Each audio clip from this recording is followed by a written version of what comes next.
Hello, welcome. Today I'm going to talk to you briefly about this concept of chronobiology. And if you're not familiar with chronobiology, it won the Nobel Peace Prize in 2017 when medical researchers found that we really truly are diurnal beings that have a circadian clock that is so specific, like a Swiss watch, that our body ticks at this clock specifically with organs in our body and our hormones communicating what needs to happen every minute and every hour of every single day.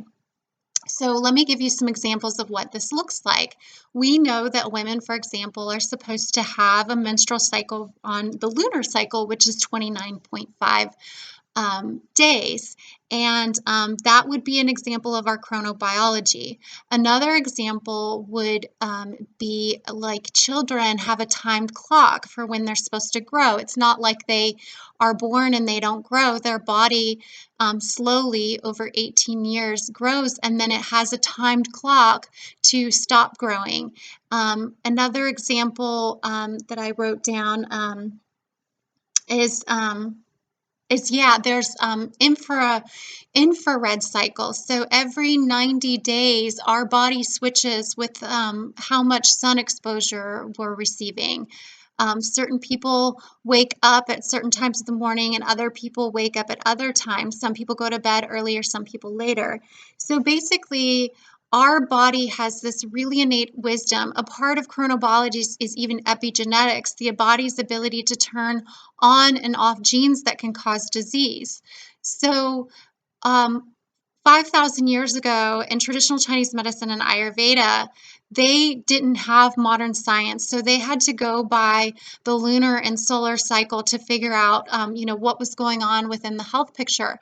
Another really good example of what Ayurveda and Chinese medicine understood was that within every 4 hours, our breath changes within our body. We actually switch from lunar and solar breathing, or the left and the right side of the nostril breathing. And this is not just Ayurveda, like it's been proven through Circadian science. They knew that with the way that the breath changed, that certain organs in our body were more active at some times of the day than others. So in Ayurveda, from 6 to 10 a.m. is called the kapha time of day. And that's the time of the day when the lymphatic system really needs to move. And if not, then we can be highly toxic or hold a lot of toxicity in our body. Then from 10 to 2, our digestive system roars. And if we don't capitalize on eating during those times of the day, then we're not really working properly with our metabolism.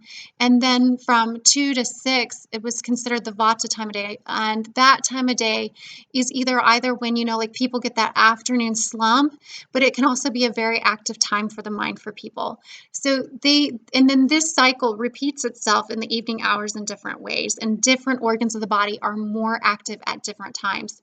And so you can think about our body as this perfectly timed system. When we're not in attunement with this perfectly fine-tuned system, we have disease. And right now in our country, sadly enough, over 60% of people have a diagnosable disease. That is more than half. And we're spending more money every year on pharmaceutical drugs, and we're spending more money trying to figure out how to heal ourselves when the answers are literally hacking our biorhythms and hacking our lifestyle and hacking our mindset and living in attunement with nature. And it's really counterculture to do this. And these little simple habits that I teach in the Love Your Body program, they're 10 habits or 10 ways of being, if you will. They are so simple and they are so difficult. In fact, I could give you these 10 habits and you would take them home and you would be lucky if you get all 10 done in a day. But I can tell you, if I shifted one of these habits in your health picture, I could shift you completely in how you feel, how you think. And I can tell you that anyone who's had an Ayurvedic integrative health assessment with me who's come in, I ask them what they do from the time they wake up till the time they go to bed at night. Because if I can't help you change your lifestyle picture, especially if you're on the path to disease or you have disease or you're out of balance, I can give you all the supplements in the world. I can give you all of the herbs in the world. Any doctor can give you a pharmaceutical drug in the world, but it's not going to fix the underlying root issue. that is why I felt like it was so important to create this program called Love Your Body, to literally help people understand their energetic body type, up against their own day, and really, you know, you can you could try to change your diet. Like, I can't tell you the number of people who don't know how much carbs or fat or protein they're supposed to have for their own health picture. I could tell you to be keto, paleo, vegan. I could tell you a lot of different things that many well-meaning people out there say. And if I'm not in attunement with your diurnal rhythm and your energetic body type, I'm not going to help you that much. I might help you temporarily, but not for the long term. I listened to a woman this morning talk on Instagram about how everybody needed more protein. And, that's not true for everyone. That might work for one body type. It will make 1/3 of the people better. It'll make 2/3 of the people more sick.